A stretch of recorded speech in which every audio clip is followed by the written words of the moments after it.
안녕하세요 여러분. 독서도깨비 독도입니다.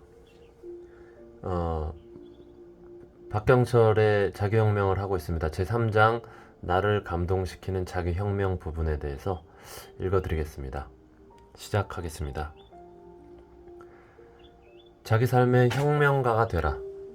어떤 태도를 지녔느냐에 따라 삶이 달라진다. 말이 아닌 실천을 통한 증명이 중요하다. 나쁜 습관을 버리는 데서부터 시작하자. 자기 자신의 주인으로 사는 법. 경계를 넘어서야 진보가 온다. 보편성을 깨는 것이 진보의 시작이다.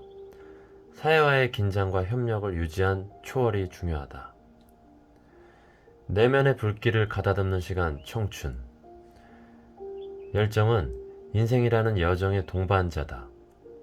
논어는 스스로 이기려는 열정이 없는 자는 가르칠 필요조차 없다는 가혹한 선언으로 답을 대신한다. 하늘은 스스로 돕는 자를 돕는다. 속담 역시 같은 맥락이다. 열정이 대상을 뚜렷이 하며 바른 길을 가기 위한 열망이라면 정열은 감정적이고 도치적이다. 특히 청년기는 바람직한 역량을 강화하려는 의지보다 감각적인 것들을 향한 욕망이 더 강한 시기이므로 열정과 정열, 그리고 충동을 구별하기란 쉬운 일이 아니다. 이때 필요한 것이 바로 침묵과 사색, 교양과 문화다. 내면의 불길을 가다듬는 인고의 시간이 청춘이다. 철학을 통해 사유의 경계를 넓혀라. 철학은 사유의 방법을 알게 해준다. 책은 내가 가지고 있는 지식 중에서 부실한 부분을 지우고 새로운 지식을 입력하는 메모리 반도체 같은 것이다. 새로운 지식이 들어오면 기존의 지식 중에서 진부한 것이 지워지고 그 위에 새로운 지식이 덧 입혀지는 것이다.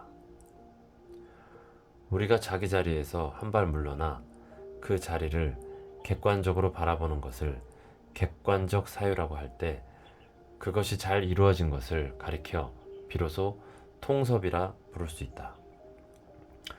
그런 면에서 통섭, 직관, 통찰을 기르는 가장 좋은 학습이 바로 철학을 공부하는 것이다. 결과가 아닌 과정의 중요성을 이해하는 게 철학이다. 철학사를 통해 흐름을 파악한 다음에는 좀 더 세분화해서 알고 싶은 철학자를 골라 하나하나 산을 오르면 된다. 냉정과 열정 사이에서 균형 잡기.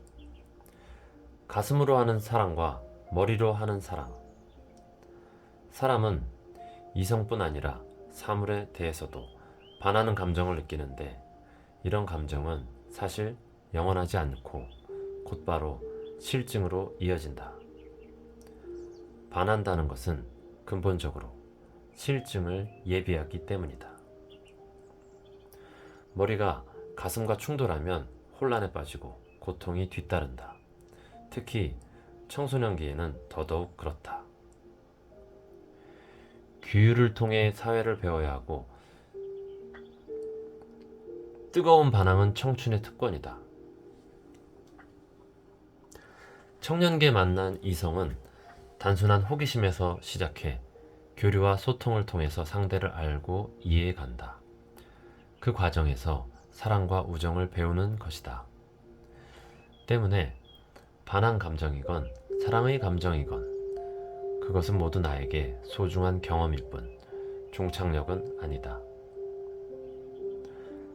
청년의 사랑은 그것이 결실을 맺건 실패로 끝나건 문을 통과하기 위한 하나의 도전일 수 있다. 청년은 아직 좁은 광장에 서 있다. 앞으로 나아갈 때마다 광장은 더 넓어지고 더 많은 사람을 만나게 된다. 다음 광장에서 더 나은 사람과 기회를 만날 수도 있다. 그것은 마치 작은 동네 슈퍼에 다니다가 대형마트나 백화점에 갔을 때 선택의 폭이 넓어지고 더 나은 선택을 할 가능성이 커지는 것과 같은 이치다. 그래서 청년의 만남은 사랑이라기보다 반함이라고 여겨야 한다. 청년은 끊임없이 반해야 한다. 세상에 반하고, 문학에 반하고, 친구에 반하고, 이성에 반하고, 자연에 반하고, 꿈에 반해야 한다. 그렇게 반함은 혹은 뜨거움을 충분히 발산하고 만끽함으로써 나를 억압하는 규제나 금지로부터 오는 곤혹스러움을 해소할 수 있다. 다만 뜨거움은 청년의 자유이자 권리이므로 스스로를 활활 태울 만큼 충분히 뜨거워도 된다. 하지만 가끔은 그만큼 머리로 생각하는 시간을 가져야 함을 기억해야 한다.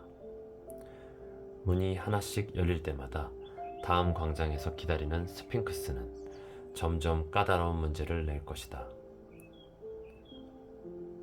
그 문제들을 모두 풀고 마지막 광장에 도달했을 때 자신의 꿈이 담긴 보물상자의 열쇠를 얻기 위해서는 머리로 생각하는 습관을 길러야 한다. 우리는 이것을 가리켜 조화라고 부른다. 또 머리로 설명할 수 있으면서 그것을 위해 스스로를 활활 태울 수 있는 자신감을 가리켜 호연직이라고 한다. 청년은 줄기세포와 같은 존재다. 사회의 머리가 될지 다리가 될지 아직은 아무도 모른다. 무한한 가능성을 가지고 있다는 뜻이다. 청년이 스스로의 꿈을 펼치기 위해서는 뜨거운 열정과 그 열정을 길들일 수 있는 이성적 태도를 같이 키워나가야 한다. 그래야만 꿈을 이루고 세상의 주인이 될 수 있다. 자신의 잠재력을 찾는 법. 재능의 파악이 노력보다 우선한다. 자신의 잠재력을 스스로 찾아라. 사람들은 제각각 손재주, 말재주, 그리는 재주, 쓰는 재주, 공부하는 재주를 가지고 있지만 우리 사회는 공부하는 재주를 가진 사람만 성실근면하고 우수한 자원이라고 말한다. 이런 사회는 공부에 재능이 있는 사람을 제외하고는 모두 실패의 구렁텅이로 몰고 가는 자기 파괴적 사회다. 세상은 이미 대량 생산의 시대를 지나 각자가 가진 다양한 창의성이 씨줄과 날줄로 엮이면서 새로운 가치를 만들어내고 있다. 현대사회의 복잡하고 분업화된 시스템 속에서 다양한 체험을 하기란 쉬운 일이 아니다. 우리의 일상은 주어진 과제를 해결하기도 벅차기 때문이다. 잠재력은 체험을 통해 발견된다. 하지만 모든 일을 체험하기란 현실적으로 불가능하다. 이때 중요한 것이 바로 간접 체험이다. 광범위한 독서를 통해 다양한 분야를 간접적으로 체험해 볼 수 있고 문화예술을 접함으로써 자신의 영감을 테스트해 볼 수도 있으며 새로운 곳에 여행을 다니고 봉사활동에 참여해서 다양한 사람들과 사귀고 어울리는 재능이 있는지 가늠해 볼 수도 있다. 자신의 잠재력을 발견하기 위해 가장 필요한 준비는 호기심이다. 호기심이 없는 사람과의 대화는 편안하지만 한 발도 더 나아가지 못한다. 눈빛만 봐도 마음이 통하는 친구와는 하루 종일 대화를 해도 단 한 줄의 영감도 얻을 수 없다. 친구를 만나도 나와 의견이 다르고 같이 있으면 긴장감이 생기는 친구와 만나야 대화하고 토론하면서 창조적 긴장을 유지할 수 있다. 또 늘 즐기던 분야의 책만 읽는다면 그것은 익숙하고 놀이지 호기심이 아니다. 간접 체험의 여정에 아무런 도움도 되지 않는다. 늘 다니던 곳만 여행한다면 그것은 산책이지 호기심이 아니다. 내가 30대 중반에 소질을 발견했다면 돌아갈 길을 찾을 것이 아니라 나의 그림에 대한 자질을 현재 내가 일하는 분야에 접목할 수 있는 길을 찾아 응용력을 발휘함으로써 지금 나의 길에서 부족한 것을 보충해야 한다. 그것이 바로 융합이다. 인생은 바로 자기 자신에 대한 도발이고 혁명이다. 자신을 감동시켜야 진정한 노력이다. 간절한 것을 얻고자 기다리고 인내하는 과정에서 내가 성숙한다. 축복은 갈망하던 그것을 얻었다는 사실이 아니라 그 과정에서 정련되고 다듬어진 나 자신을 발견하는 것이다. 최선을 다했다는 말을 함부로 쓰지 마라. 최선이란 자기의 노력이 스스로를 감동시킬 수 있을 때 비로소 쓸 수 있는 말이다. 스스로를 감동시키는 게 노력이다. 노력은 성취와 변화를 위한 필수 과정이지만 필연적으로 고통을 수반한다. 노력을 하기 위해서는 다른 즐거운 것들을 포기해야만 한다. 고통에 맞서는 도전은 성장의 과정이다. 자기 주도적 선택의 힘, 선택과 딜레마. 올바른 선택을 위해서는 현재의 상황에 안주하지 않고 스스로 늘 새로운 상황을 만들어가는 것, 즉 상황의 노예가 되지 않는 것이다. 나를 둘러싼 환경이 나에게 선택을 강요하도록 놔두지 말고 스스로 상황을 만들어가면서 좋은 선택을 할 수 있는 경우의 수를 다양하게 늘리는 것이 중요하다. 준비와 실천. 취미생활이 아닌 그 이상의 성과를 내기 위해서는 무언가를 희생해야 하고 몰입을 하기 위한 준비가 필요했다. 이때 필자의 선택은 달콤한 것들을 버리는 것이었다. 그 선택은 술, 담배, 골프처럼 시간을 허비하던 것들을 끊고 그렇게 아낀 시간에 체계적으로 경제 공부를 하는 실천으로 연결되었다. 그렇게 시간이 지나자 또 다른 선택의 순간이 찾아왔다.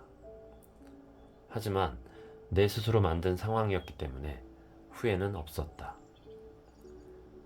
다만 어느 쪽이 인생에서 나를 좀 더 쓸모있는 사람으로 만드는 길인가 하는 가치관에 따르기만 하면 되었다. 시간이 없다는 말은 위선이다. 시간은 늘 충분하다. 단지 우리가 무언가를 포기하지 않기 때문에 새로운 것에 도전할 시간이 없는 것이다. 자본의 탐욕이 만든 기회의 상실. 기업이 추구해야 할 진정한 목적은 스스로 속한 생태계를 건강하게 유지하고 사회에 기회를 제공함으로써 스스로 사회의 중심이 되는 것이다. 그래야 기업가가 존경받고 자본주의가 발전하게 된다. 남이 가는 길을 따라가면 종속되지만 남이 가지 않은 길은 험난하다. 당신은 어느 길을 선택할 것인가? 그 답은 당신의 안목이 아니라 그 안목을 바탕으로 자신만의 선택을 할 수 있는 준비를 얼마나 충실히 해왔는가에 달려있다. 지금 이 순간에 집중하라. 가장 극적인 인생은 바로 우리 자신이다. 지금 이 순간, 바로 여기, 내 삶이 있다. 어제와 오늘의 결과가 바로 내일인 것이다. 내가 내일을 이야기하고 미래를 꿈꾼다면 당장 달라져야 할 것은 바로 오늘이다. 까르페 디엠. 이 말은 지금을 즐기라는 말이 아니라 바로 지금 이 순간이 바로 당신의 미래요 꿈이라는 의미다. 이상 3단원 정리였습니다. 고맙습니다.